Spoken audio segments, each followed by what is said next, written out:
কামপুৰত জাপানিজ এনকেফ্লাইটিছৰ ভয়ংকৰ প্ৰাদুৰ্ভাৱ কঠিয়াতলিত জাপানিজ এনকেফ্লাইটিছত আক্ৰান্ত হৈ এজনৰ মৃত্যু হৈছে মৃত লোকজনৰ নাম টংকেশ্বৰ বৰা গুৱাহাটীৰ এখন ব্যক্তিগত হাস্পতালত চিকিৎসাধীন হৈ আছিল লোকজন চিকিৎসাধীন অৱস্থাতে টংকেশ্বৰ বৰা নামৰ লোকজনৰ মৃত্যু হৈছে আকৌ জনাইছো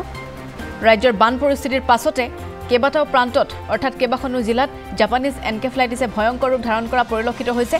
আৰম্ভণিৰ খবৰ দি জাপানিজ এনকেফ্লাইটিছৰ প্ৰসংগত এগৰাকী ব্যক্তিৰ মৃত্যু আৰু খবৰ আহিছে কামপুৰৰ পৰা কঠিয়াতলিত জাপানিজ এনকেফ্লাইটিছত আক্ৰান্ত হৈ লোকজনৰ মৃত্যু হৈছে নাম হৈছে টংকেশ্বৰ বৰা গুৱাহাটীৰ এখন ব্যক্তিগত হাস্পতালত চিকিৎসাধীন হৈ আছিল টংকেশ্বৰ বৰা নামৰ সেই লোকজন চিকিৎসাধীন অৱস্থাতে মৃত্যু হৈছে টংকেশ্বৰ বৰাৰ এটা গাঁওখনৰ লোক বিশেষভাৱে সংকিত হৈ পৰিছে কেৱল কামপুৰত বুলিয়েই নহয় ৰাজ্যৰ আন কেবাটাও প্ৰান্তত আন কেবাখনো জিলাত এটা ভয়ংকৰ ৰূপত জাপানিজ এনকেফ্লাইটিছত আক্ৰান্তৰ সংখ্যা বৃদ্ধি পোৱা দেখিবলৈ পোৱা গৈছে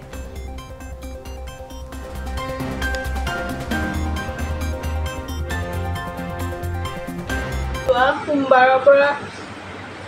গাটো বেয়া জ্বৰ দেওবাৰ ৰাতিপুৱা জ্বৰ সোমবাৰে বেছি হৈ গ'ল আমি কেলকুল মই ঘৰতে দেউতাৰ লগত থাকি খোৱালোঁ ভাল নহ'ল সোমবাৰৰ পৰা জ্বৰ আৰম্ভ হ'ল তাৰপিছত সোমবাৰ ৰাতিটো তেনেকৈ সোমবাৰে আমি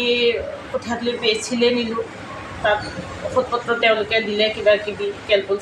এনেকৈ এণ্টিবায়'টিকো দিলে আমি এণ্টিবায়'টিক নাপালোঁ কেলকুল আনি খোৱালোঁ ৰাতিটো ৰাখিলোঁ তেনেকৈ মঙলবাৰ দিনাখনৰ পৰা দেউতাৰ বেছি হ'ল অলপ ভুল হ'ল কথাবিলাক ভুল হ'বলৈ ধৰিলে বাইদেউহঁতক খবৰ দিলোঁ বাইদেউহঁত আহিলে আহি তেনেকৈ জ্বৰটো মূৰত উঠি যায় খুব বেছি জ্বৰ উঠে কঁপি থাকে মানুহটো তেনেকৈ মঙলবাৰ দিনাখনো তেনেকৈ আমি জলপতি দি ৰাখিলোঁ ঔষধ খোৱালোঁ কোনো কামত নিদিলে তাৰপিছত বুধবাৰ দিনাখন ভিনদেউ আছিলে মোৰ ভিনদেউৱে মই ডাঙৰ বাইদেউ আমি এনেকৈ মিলি নগাঁও ডক্টৰ প্ৰণৱ শইকীয়া পৰামৰ্শত বহে তেওঁৰ ওচৰলৈ লৈ গ'লোঁ তেওঁ CT স্কেন এখন কৰাব দিলে আৰু ব্লাড টেষ্ট কেইটামান দিলে ব্লাড টেষ্টত টাইফয়েড ওলাল আৰু CT স্কেনৰ মানে নৰ্মেলেই ওলাল ৰিপৰ্ট কোনো মানে হেৰি নাই বুলি ক'লে তেওঁ ক'লে যে টাইফয়েড হৈছে ঔষধ খালে ভাল হ'ব লৈ যাওক আপোনালোকে আমি লৈ আহিলোঁ ঘৰলৈ আনি বুধবাৰৰ ৰাতি 12টামান বজাৰ পৰা মানে দেউতাৰ অৱস্থা লাহে লাহে বেয়া ফাললৈ আহিবলৈ ধৰিলে আৰু কঁপিবলৈ ধৰিলে ভুল বকিবলৈ ধৰিলে মুখৰ কথাবিলাক লেবালেবি হ'ল আমি একো বুজি নোপোৱা হ'লোঁ তেনেকৈয়ে বুধবাৰ দিনাখন ৰাতি তেনেকৈয়ে পাৰ কৰিলোঁ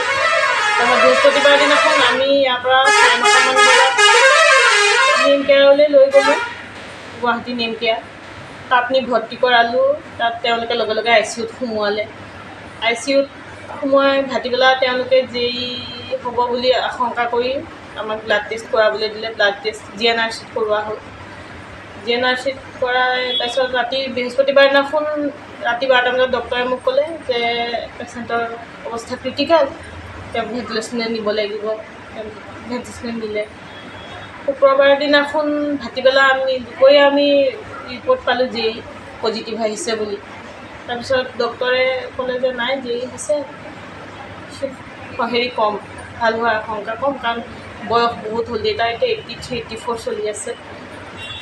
ভাটিবেলা ক'লে যে ডক্টৰে যে তেওঁ ইতিমধ্যে দীপ কমাত গুচি গৈছে ভাল হোৱাৰ কোনো আৰু আশংকা